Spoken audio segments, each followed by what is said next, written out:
If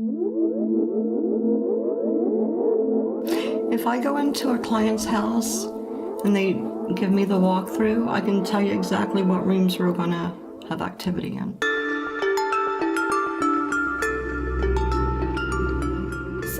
Are we, talking about this stuff? Is it just kind of waking things up? Or maybe people are starting to realize that's real. But these girls claim that one of the chairs ended up on top of the table or the counter. There was a ring of salt. What's starting to happen is people that were non-believers or maybe just unsure, maybe there's a whole new energy with us talking about things. They're starting to notice things happen. There's so many questions. I mean, I still have...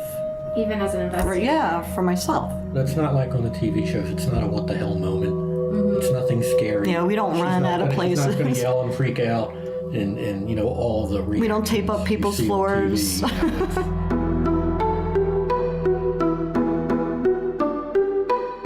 So what about those paranormal groups we hear about? Are they credible? How well do they do their research? Can they sniff out pranksters? And what do you do if you think your house is haunted? Or maybe you just enjoy listening to ghost stories but don't have a haunted house of your own. Hopefully this episode will give some insight into what ghost people do and what they can offer. Welcome to COSMRadio, citizens of San Marcos, locals and legends to bring you a little closer home. I'm your host, Lauren Hoffman, and for this episode we'll be speaking with the Greater Texas Paranormal Society about some of their ghost hunting experience as well as cases they've even debunked. And if you like beer and you like ghost stories, then join us as COSM goes to New Braunfels, Texas on a haunted pub crawl. We'll speak with one of their tour guides about some of the haunted history in our sister city. First, we'll listen to Debbie and Harry Maxfield of the Greater Texas Paranormal Society.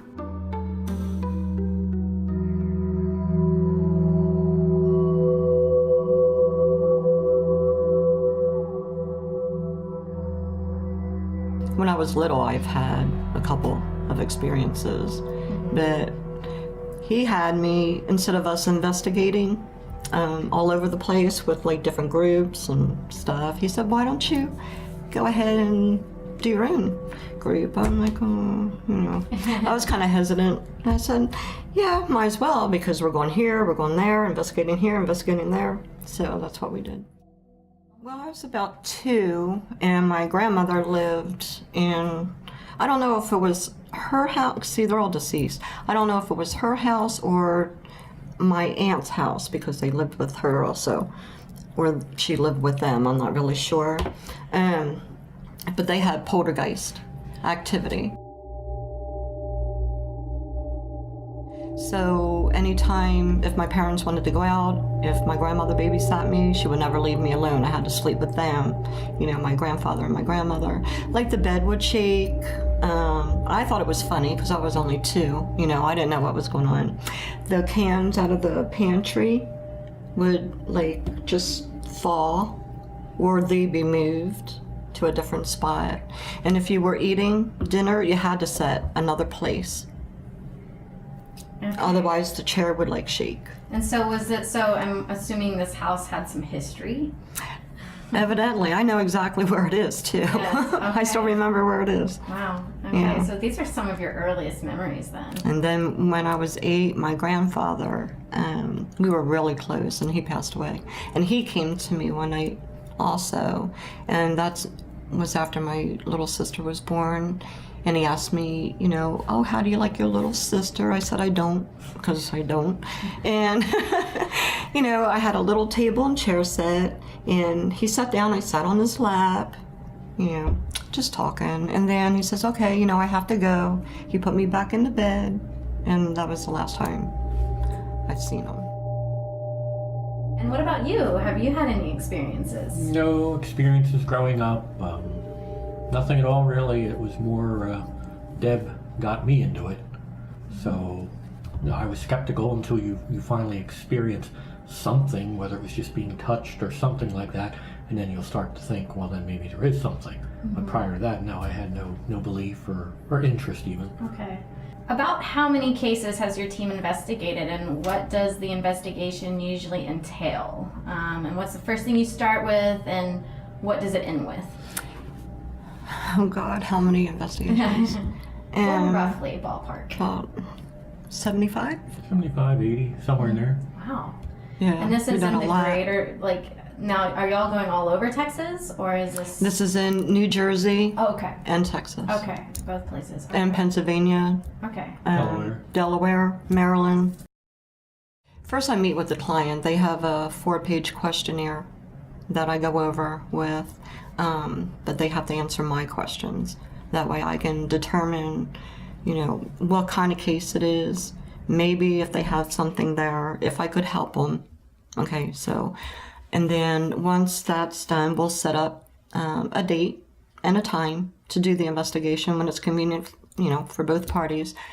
So right when we're investigating, we'll go in each room separately, and we'll do a sweep with the K2, which is an EMF reading. Then normally someone else will be taking pictures all over. He has the camera and the video going. I have my GoPro, and I have 2 recorders. Depending on where the client has the most activity, and we're investigating in another room, I'll set up motion sensors, anything like trigger objects. What else? The TAPS app, because you asked about any apps that we use. We have a TAPS app also. We never got anything on that as of yet. Then we'll just ask, questions. Why are you here? We try and do research on houses. On apartments, you really can't. Any of our house investigations will do the research, what year the house was built, who were the previous owners. We have one case that we had dated back all the way in 1905, and it used to be a pig's farm. So, and they had activity once they started building on the property. We have all the documents and the deeds, copy of the deeds, everything. So that's what we do in our research. I try and say a prayer before we go in to the location, but if I don't feel anything, when I'm meeting with the client, I won't do it. But at the end, what I will do is all of us will say, you can't follow us home. You need to stay here until I find out who is haunting that house. If I don't find out, I can't cross it over and why they're there. They're the main 2 things, actually, who's there and why they're there. Or if I can help them. Usually they want to be crossed over, they're in limbo. Mm-hmm. And that's not, a good place for anybody. Right. But I keep telling him I'll come back and haunt his rear end, so I probably would too. Turn off some lights. Over here. Exactly.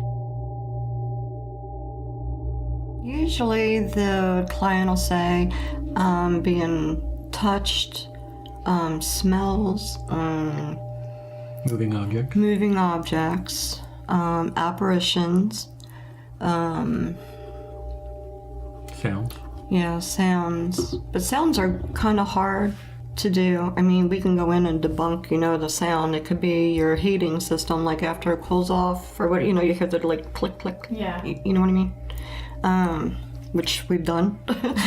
Voices. Yeah, voices. Yeah. I know that, I don't know, I've had a lot of success with my digital recorders, just my videotapes, picking up sounds. Mm-hmm. I found that they're pretty reliable at that. My favorite equipment would be my recorder. Yeah. So is it your video recorder or your actual, my actual recorder. Your actual recorder. Yeah. Mm-hmm. But our audio from our video is pretty much parallel to what she's capturing on her voice recorder. Mm-hmm. We many times capture the same sounds, voices, whatever on the video audio that she's capturing, and then that way we can do comparisons too. So and we have the EVP, all 4 of us and 2 other my team members. We got the same voice, And I'm just out of curiosity, were you all in the same room? Or? We were all in the same room, okay. which was, I mean, that's a rarity, actually, because I had two of my people in training, and I don't let them go off by themselves because they're training with me, so everybody stayed together. Should I tell her? Sure. Okay, I was contacted in Toms River, New Jersey. This gentleman was really, really religious, and this supposedly spirit followed him around and to work and never left him alone, and he was married. We went on the investigation. I know I was sick.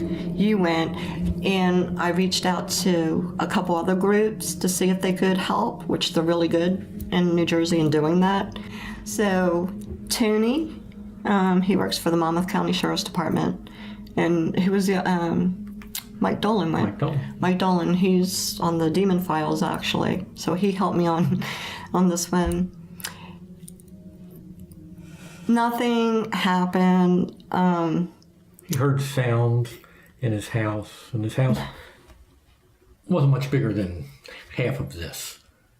And he would hear sounds, and as we're sitting there, he'd go, "There it is again." But it was the TV that got turned off and makes that little expansion, static, contraction sound or whatever. He would jump, and there's that knock again, and there's this again.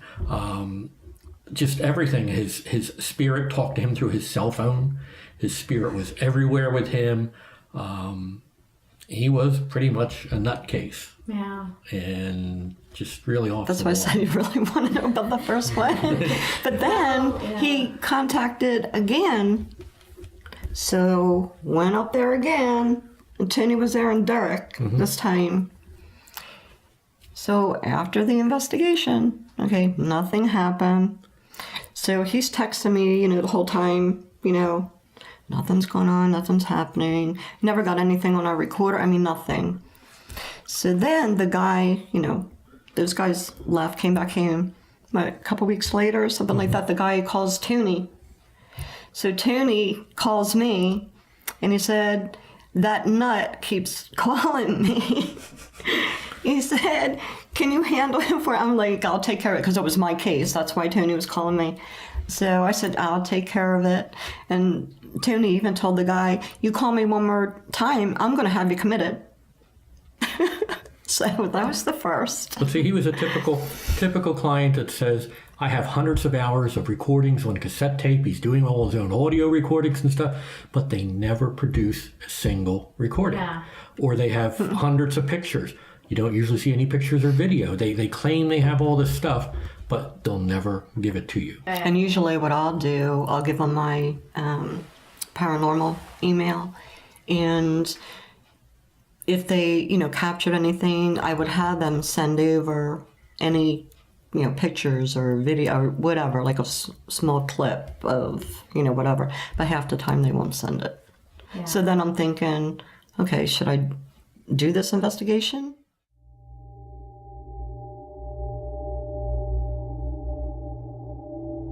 A lot of spirits also, which I find, they'll attach themselves to a certain person, and that's the way it is. Like he says, sometimes we'll catch an EVP, sometimes they don't, I guess the spirits don't feel comfortable, but usually it's always me that they follow. Yeah.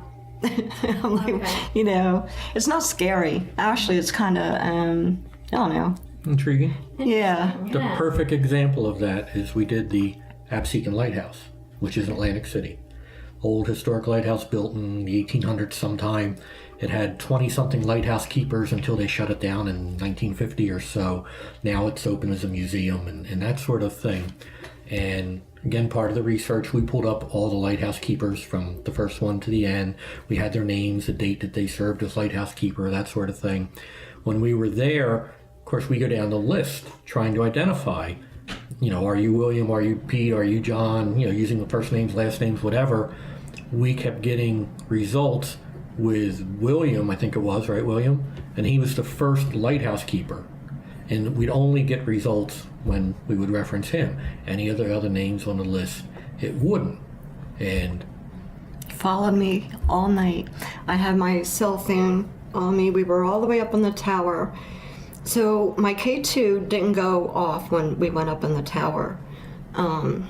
So they have like a round, like kind of bench where you can sit. So I sat down. I put my K2 next to me. And I said, can you come sit next to me? I said, this is a cell phone. I'll show you some pictures. K2 lit up. So I'm like talking like I'm talking to you, and I'm showing them pictures. Well, this is a cell phone, and that's my grandson, and you just talk normal. But it also followed her up and down the lighthouse. She would ask him to turn on the flashlight. For the me. flashlight would turn on. She would ask him to turn it off. The flashlight would turn off, and this was happening all evening up and down. Because we were in lockdown in this place actually for the night. They had like 25 landings that you go up, so it's dark in this place. So I was holding my flashlight like this. It wasn't on. I said, no, his name was Daniel. Or Daniel, that's right. Daniel, can you turn on the flashlight? I have to go up to the next landing, and it's really dark. Can you help me? Flashlight came on. Went up to the next landing. I said, oh, thank you, Dan. That's very nice of you. I said, you can turn the flashlight off. Turned off. I mean, so you just experiment. But I knew he was following me. You just know.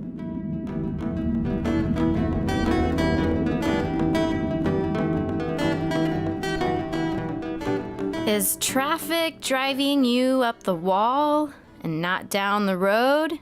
COSMRadio is here to bring intriguing stories to ease your mind as you wait in bumper-to-bumper traffic. Support Central Texas community storytelling by liking our Facebook page at facebook.com/COSMRadio and by subscribing to our YouTube channel. We also have vinyl stickers for donation, 2 for $5. You can find them at the KZSM booth at the San Marcos Farmers Market from 9 a.m. to 1 p.m. on Saturdays.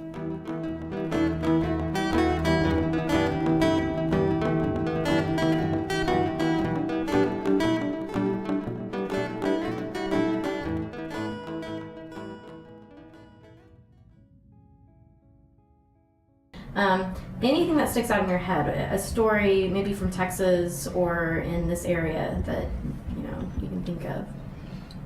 San Antonio house. Yeah, San Antonio house. A client contacted me. She has 2 girls, and they were getting like scared because they would hear like scratching in the walls, and the house was built back in 2004, so it's not like an old house. There was only one owner before they moved in, and they lived in the house for 7 years. We went the first night with 2 of our team members, and we didn't see anything or hear anything or anything like that until we started going over the evidence when we got home, and that's when we got the EVPs in their house. Upstairs in one of the girls' bedrooms. All of us got on our recorders that night, so that was really strange for all 4 of us to get something on the same. Well, I'm curious to know what area of San Antonio this was in, because oh God, we've been all over. Maybe it's the land. That's what I was thinking We've too. been doing most of what we've done It in San so Antonio. far would be along 1604, between 1604, out a little bit north slightly, and then down towards the airport. It's all been in that area, whether they're apartments or houses. But we're getting a lot of requests. I keep getting that we're marching west around the loop, because each new request seems to be going around from the east side to the west side. Okay. We've recently got some requests to the south. Okay.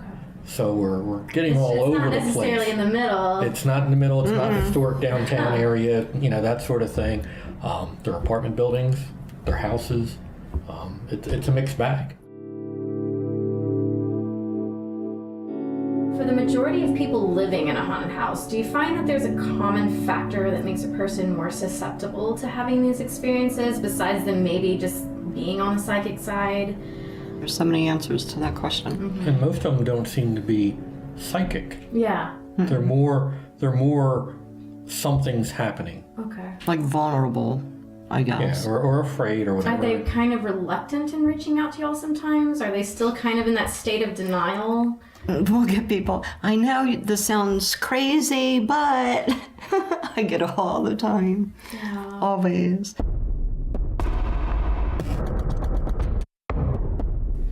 Did you ever read Hans Holzer at all? He wrote a book, it's just called Ghosts, and it's huge.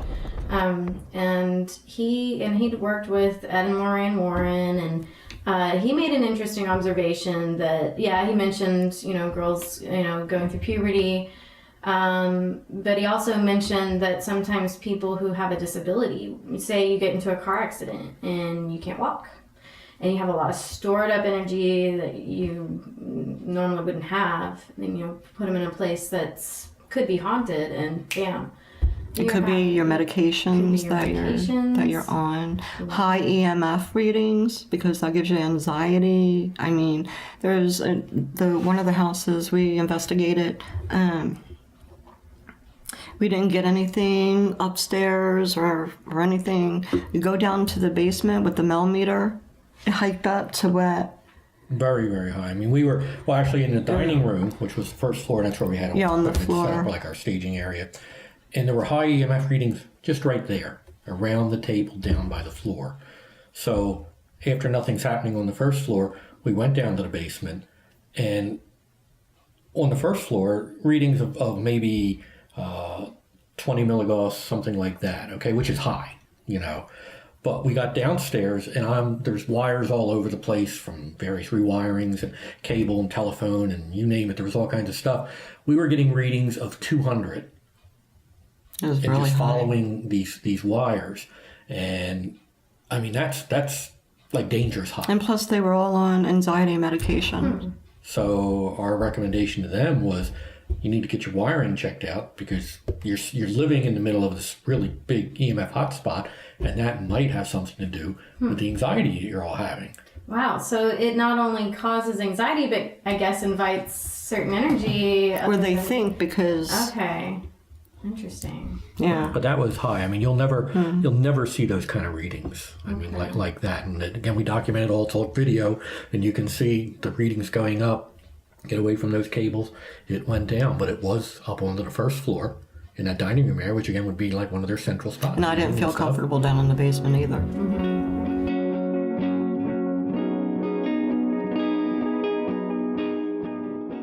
What's the best evidence, if you had to pick one or two that could turn the head of a skeptic that you've gotten? Let's say the San Antonio house. Well, again, the EVP. The husband was skeptical. The mother believed, as best as she could, what her kids said was going on. And she also experienced some stuff herself, though, the mother. So it was really just... And he was always on the road and stuff, so he around. wasn't home a lot to witness, anything. Yeah. Then capturing the EVPs there, though, I think gave it credibility. And I think it gave the mother and the kids satisfaction that there was something there. Again, maybe we couldn't identify who it was, but we were able to capture responses to the questions. So there was some interaction there. To me, it was way back earlier, several years earlier. Again, we were in a restaurant. Yeah, restaurant, right? Tom's River. Yeah, again, another location in Tom's River. And we were upstairs and just standing there, and you could feel something going up and down my arm. So I accepted. I mean, it's not like, no, it can't be. It didn't scare me. It's just like, okay, then there's something. And that's when you look for spider webs. Yeah, I mean, you try to figure out, who's close to me, who's breathing on me, you try and you can't. Like, we were in Booby's Brewery investigating, and ghost hunters investigated there. We went there. I was touched, and I looked over, and it wasn't him. He was facing the other way, and I had my arms out like this on the table, and that's what I felt too. And then over here, my shirt started being played with. It was going like this. We were down in the catacombs. Yeah, and I'm just looking. What else are you gonna do? Because nothing was crawling on me, but it was just going like this. feel something like kind of biting you, you typically would go to like Yeah, out of the way, it was like but- pick, and I'm looking to see, if it was a bug, and ain't nothing on me, because I had short sleeves on, too, and they came down to here, like your t-shirt, and I was just going like this. But it's not like on the TV shows. It's not a what the hell moment. It's nothing scary. Yeah, we don't She's run not out of gonna- She's not going places. to yell and freak out and all the We don't tape up reactions you people's see on floors. TV, it's a whole different. Yeah, which I think they have to kind of do They have to. keep the attention of the viewers. But that's right? why, Yeah. and it's funny because I've been saying this for about the past year. The shows were always just hauntings before, whether it was Ghost Adventures, Taps, you name it. They were typical hauntings. In the past year or so, everything went demon and poltergeist because it's like they wore out the hauntings. Now we have to take it to the next level, scarier, whatever, to keep people watching. And I'd say to her, so what's going to happen in a year or so when they run out of demon and poltergeist stories? Where do you go next? What did Ghost Adventures do 2 weeks ago? UFO. Really? And we're members of the GAC crew also with them. Yeah, we're members of Ghost Adventures. Okay. Yeah. But they went and did a UFO-based show That's 2 a weeks completely ago. different subject. Yeah, but see, it just kind of followed. Where do you go after you do demons? What's left really is extraterrestrial. I mean, in the world of paranormal. See, and I'm a skeptic on that. But they actually did a show on that. But who knows? I mean, I never seen, Yeah. And then it had to do with people being taken up into the spaceship, and coming then back down to Earth, and all that kind of stuff, and scorched Earth around the UFO landing site, all that kind of stuff. Some incredible witnesses to those sort of things in conjunction with whoever it is you're interviewing. Oh, and then we were investigating the Samuel Haldeman mansion too. My head got grabbed, and my hat came off like twice that night, but he captured it on video that night. The second time I was captured. It just felt like a hand just went like this. The guy, John, he did not like people wearing hats. So I had to explain to him it was wintertime, I was cold. Can you please leave my hat? It's like 5 degrees, there's no heat in this big old... Yeah, there's no heat. I mean, no electric, no heat, no nothing in this place. Yeah, there's a video of that too. And thank God, because it was, we were down in the basement and it's all dirt floors down there. So once again, you're looking, was that something hanging down that could have caught my hat? Nothing. Nothing. Now, the house in San Antonio, I'm just curious, you had an EVP. What was the EVP? What did it say? 3 different EVPs. There's 3 different EVPs. Well, the questions trying to establish who was the person, what were they, were they a construction worker, a banker, a soldier. Chinaman. Question was, were you a Chinaman, worked on building the railroad? And got a response to that of, well, I never.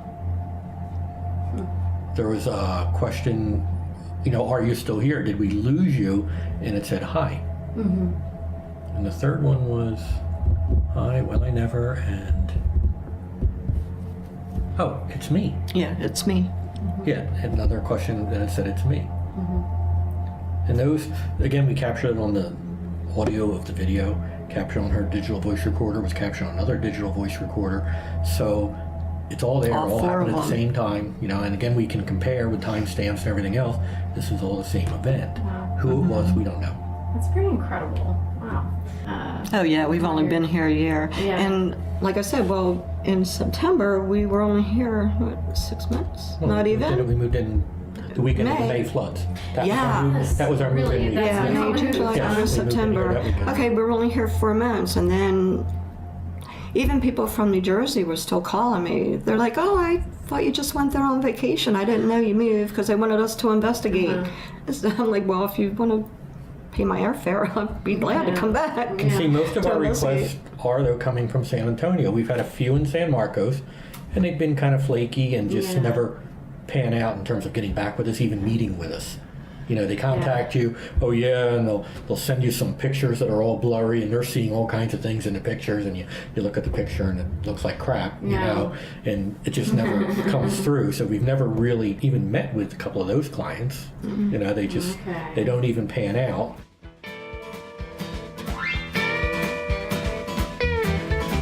I'm an old pipeliner and I lay my line all day. I'm an old pipeliner and I lay. Don't think you can jam to talk radio? Well, what kinds of topics would you like COSMRadio to cover? We would like to know. Share your thoughts on our Facebook page at facebook.com/COSMRadio. Every month, we work on a different theme. And coming up in the first half of 2017, we'll be putting our sights on episodes about Central Texas creeks and caves. We will also have Artists Month, and it's not just helping to promote their art. We'll be picking their brains to search for their craziest stories. We are also looking at tales from the mouths of our homeless citizens. How did they get to where they are today? If you think you can contribute to any of these stories, email us at cosmradio@gmail.com or contact us through our Facebook page. Thanks for tuning in. Baby, you can hang your head and cry. Oh, Big John Mills.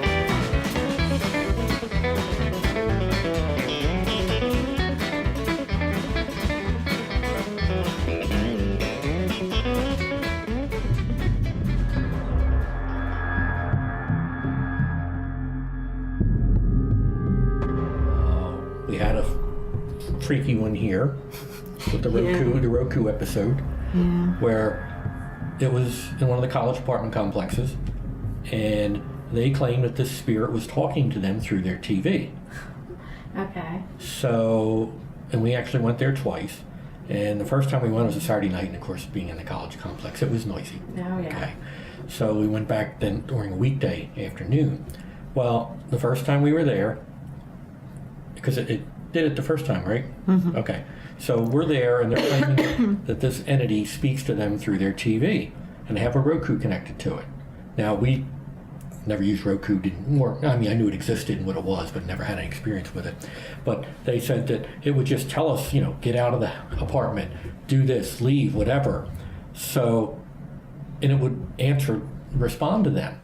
So Deb said, play Kid Rock. and the song F You, F Me. It played it. What? Then she said, play Adam Lambert Ghost Town. I didn't even... It played. No, that's not even the title of the song. That's what got me. Yeah, that's what we refer to that song as, is F You, F Me. Yeah, but I don't know the title of the song. Then she But asked it for Adam played. Lambert's Ghost Town. It played. It played. Then we went to, I said, how about Ray Michael Charles, Jackson. or Michael Jackson Thriller or something that played it.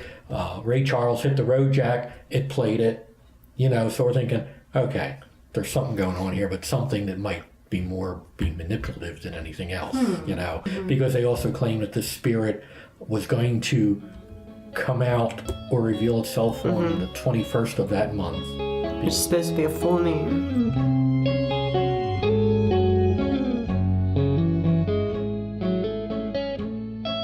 So we came back the following week during the day.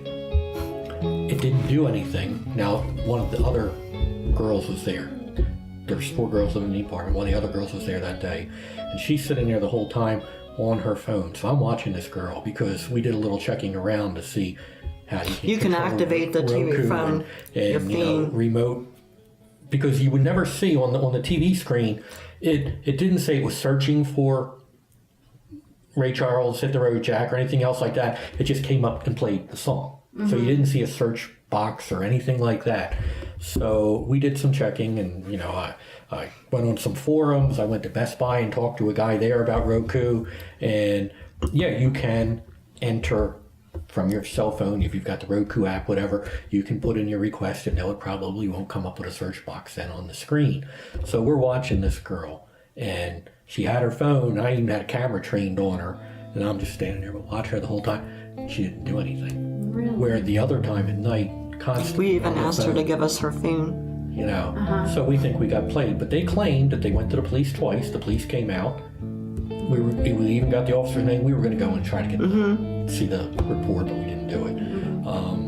But they claimed that they had the police over twice. So, they had things of credibility. But we really think that they were just scamming us, and just playing with us. It was October.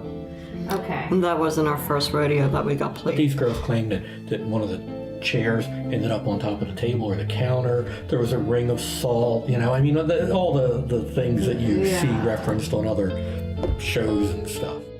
And And plus, you know, we don't charge. Yeah. I mean, it's our time, our gas, you know, our equipment. I mean, you know. We put a lot into trying to figure it out too. Like there was a case outside of Atlantic City in a town called Brigantine. And this woman had 2 ceramic statues, dogs, right? And they were that hollow porcelain kind of ceramic, very lightweight and stuff. And she had them sitting on this little entertainment center next to her TV. And she would claim that the one statue would rotate. Oh. And she could go It out really and did come rotate. back, and it would rotate, you know, and she'd had them for 20 years, and then she got them on vacation in Germany or Austria or wherever, and this sort of thing. So we came and we set up, well, I took the dog that moves, or allegedly moves, put a little piece of orange electrical tape on the dog, put a piece of tape on the table, and had them lined up. So, of course, if it rotated, you could see the misalignment. We had a camera trained down on it, looking down. We had a camera looking at it this way. We had the TAPS app, which was created by the people from Ghost Hunters, and it does 3 things. It measures vibration, seismograph function. It will measure EMF, and if either of those 2 functions goes off, it will then turn on the audio recorder built into it. So then if there is something there causing it, you might get an audio recording too. So we set the TAPS app there. And yes, the dog would rotate, but the dog would rotate if you walked across the room. The dog would rotate if you tapped on the table. And you could see the dog move. And if you went like this with the 2 dogs, this one there was a lot of friction, it had a nice flat base to it. The dog at rotate wasn't flat and turned much easier, so it was more prone to vibration. And then we took the TAPS app though, because there was just a lot of vibration. She had a big, heavy, commercial grade stove in this little apartment, and the stove is vibrating. We were measuring vibration everywhere. The stove has vibration in it. The floor was vibrating. Every table surface that we checked throughout there And had even vibration. she said anywhere that she put the dog, It would move. it would move. It would But this rotate. apartment's vibrating, measurable. You know, you couldn't feel it, but it was measurable by the TAPS app. So now this house is 400 yards from the Atlantic Ocean. So, and there's a road here that the bus route runs on, but only about once an hour. And she's on the back side of this house. It's like a little attached apartment. So there's an alley there, but not really any car traffic there. But you've got the ocean and the wave motion. So started pondering that. So I start reading articles about wave motion. And I'm reading they can measure wave motion out here in the Midwest from the Atlantic Ocean with their equipment, you know, they use for earthquakes. And Yeah, stuff we're not like that advanced. So then we contacted the Franklin Institute in Philadelphia, and I'm reading down all these lists of professors and specialties they have, picked somebody in this one category, and emailed, gave a description of the situation, and the response was, yes, you can be getting vibration from waves, because like, where's the vibration coming from? And it could be, especially 400 yards from the ocean, you know, you got a good chance of getting... And you didn't feel it, Yeah. you know, with feet on the floor. Yeah. So But- our response to them is a full report, but our research shows that vibration is causing it, and vibration most likely is coming from the ocean, which is your neighbor, you know. So we put a lot of time into proving or disproving what's going on, and that all goes in a report. We don't hide anything, we don't fluff anything, we don't claim something happened when nothing did, just so a report shows that we got some result. If nothing happens, our report says happened. this is everything that we did, we captured, and we lay it all out. This is what we've done, this is the amount of data we reviewed, and we found nothing.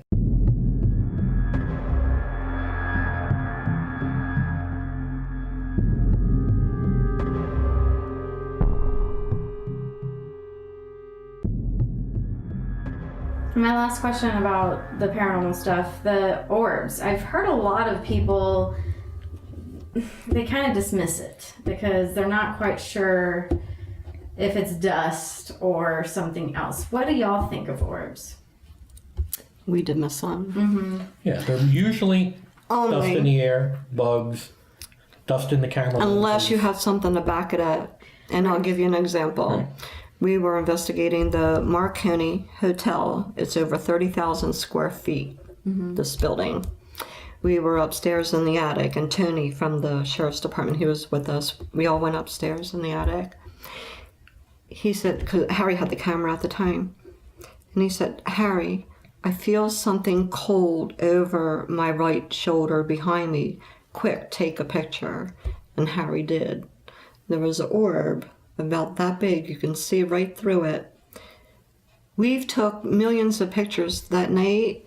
No dust particles.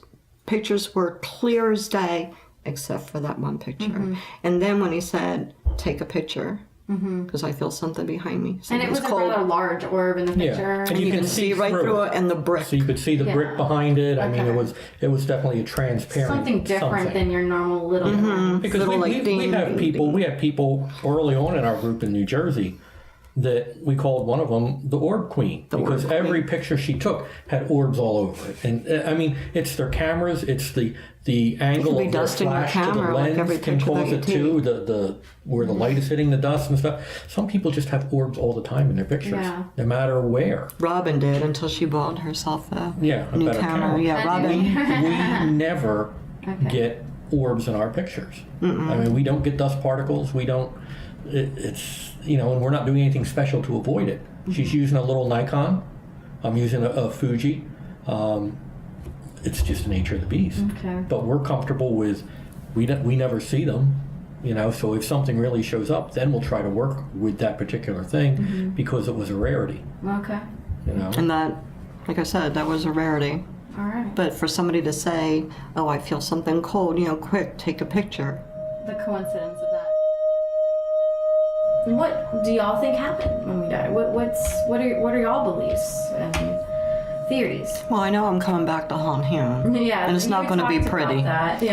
It's not going to be pretty at all. I think because why else would, besides us, have evidence of, disembodied voices or, being touched or, like I said, they have to be in limbo somewhere. And like a lot of times what I feel too, either they're still here for a reason and they want the people to find something or let them know something. Like they have unfinished business, before they can cross over. It might take, that spirit a long time because who else is going to help them?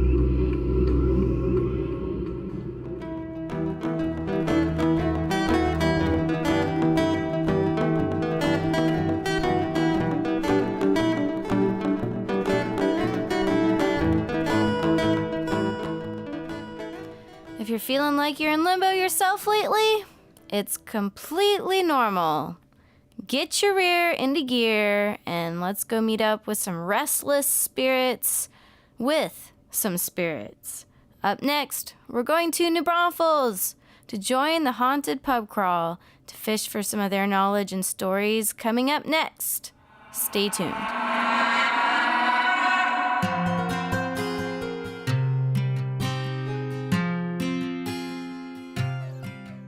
COSM is all about Texas heritage and history, so come check out one of our sponsors, Riley's Tavern. It's one of the oldest bars in Central Texas with the very first liquor license after Prohibition.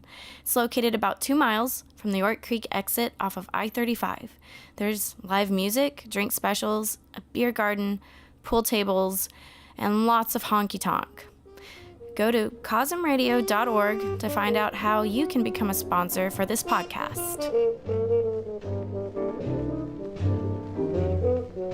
There's dew upon the ground and not a soul inside.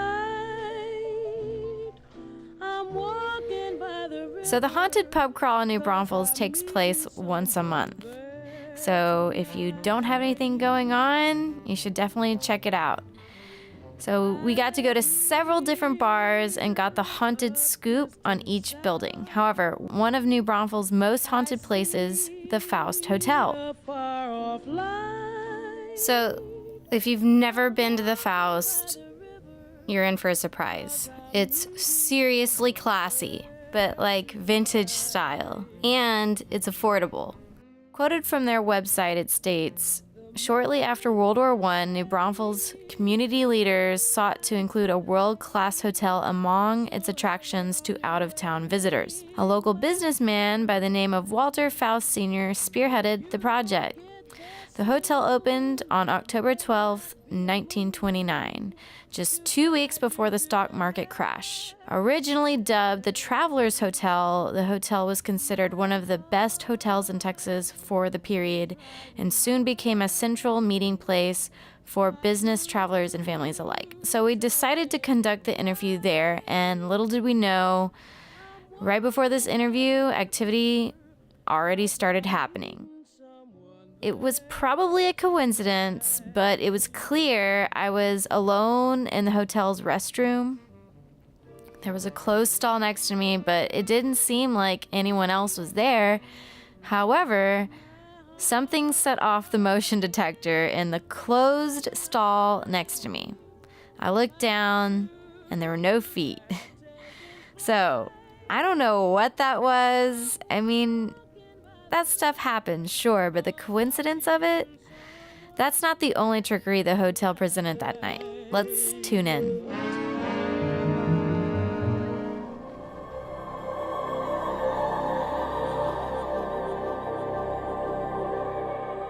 The lady staying in this room earlier tonight happened to come out when one of the guests was taking a selfie here, and she screamed because the door opened.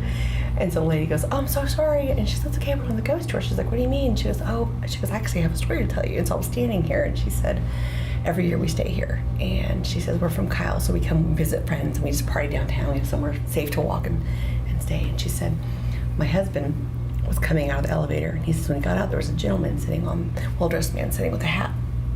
And my husband starts realizing the guy's smoking. It's kind of odd." And he says that no one smokes in buildings. And when he turned, the guy tipped his hat and got up and walked away and just disappeared.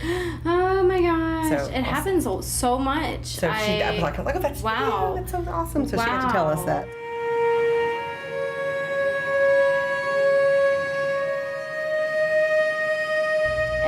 My personal experience just finishing up the ghost tour, it was so much fun. I loved it, and it sounds like y'all did a bit of research. I don't know, where did you get a lot of your knowledge? When we were first starting the tour, you were talking about the Native Americans. Mm-hmm. Where did you get this knowledge? And if you could, for our listeners, talk a little bit about what you told us. Sure. Mind. Well, I mean, as a teacher, love history, love ghost stories, but, history is just so much fun, and we're only allowed to teach, just so much to get the little bit of it. And I'd love to take ghost stories. I love to do, the tours in different cities, and I thought there's got to be some interesting stuff in this town. There's got to be. And so I went to the library, my first place, and I took every single book I could about the founding fathers in the city, and I read, and that's when I first read about the Tonkawa natives. So I started researching them, and I'm originally from Galveston, and the Karankawas are the natives there, and they happen to be cannibals. Well, I kind of thought Karankawa, Tonkawa, found out they actually are related. Started doing my research there, and found out that in fact they were cannibalistic. Took the rest of it back to the archive system here that we have, Sophienberg, and started matching up the information. And so it was just neat to find out that, way before the German settlers came here, like most of Texas, New Braunfels was inhabited by different tribes, and the Tonkawas lived here for over 16,000 years. Yeah. The Sophienberg Museum actually has a display of a lot of the relics that they found near the Comal Springs near Landa Park that date over 10,000 years old. Just, there's a lot of neat places in this town that we don't know the history or the whys, and we think maybe are they burial grounds. That's so. You went to the library, did your research, and was this all in preparation for the Haunted Pub Crawl? Yes. Okay. Mm-hmm. And yeah. How long has it been going on now? This is our third summer. Okay. So we started just a couple of years ago. We opened on, happened to be a Friday the 13th in June. Of course. Yeah. What's really interesting, I find, is from 1845 to 1902, their paper was written only in German.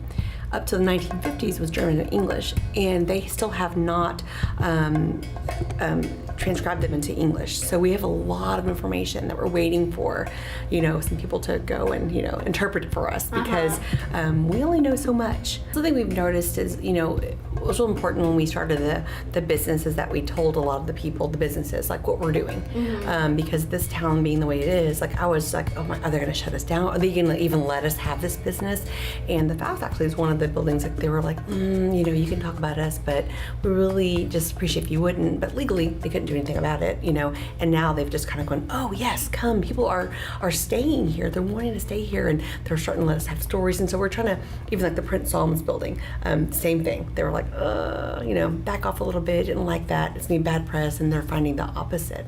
And so it's just really neat to see that. And what's starting to happen is people that were non-believers or maybe just unsure, maybe there's a whole new energy with us talking about things. Is, you know, they're starting to notice things happen.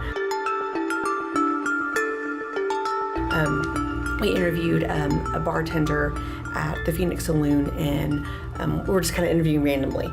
And she says, no, I've been here for 3 years. Nothing happens, it's a bar, you know? A couple weeks later, she comes out in the middle of our tour and is pointing her fingers, and she says, you've got to stop what you're doing, please stop. And I said, what's going on? And she says, I don't understand. She says, people are pulling my pigtails. Someone's out there. Someone's, you know, I go to serve a beer and it just like, someone like just hits it out of my hand. Just someone's there around me sometimes. I'm uncomfortable with it. And she just walked away. Wow. So, you know, it's just, are we, you know, talking about this stuff? Is it just kind of waking things up? Or maybe people are starting to realize that's real. Maybe I didn't exaggerate that after all, you know? I've experienced things since I was very, very little. So you would almost consider yourself like an intuitive, like, you know. Very much so. I kind of know how to just turn it off. Yeah. Okay. Just, you know, I'm very respectful of it. I never have really feared it. I've been in situations where I've been uncomfortable, but not ever felt unsafe. Right.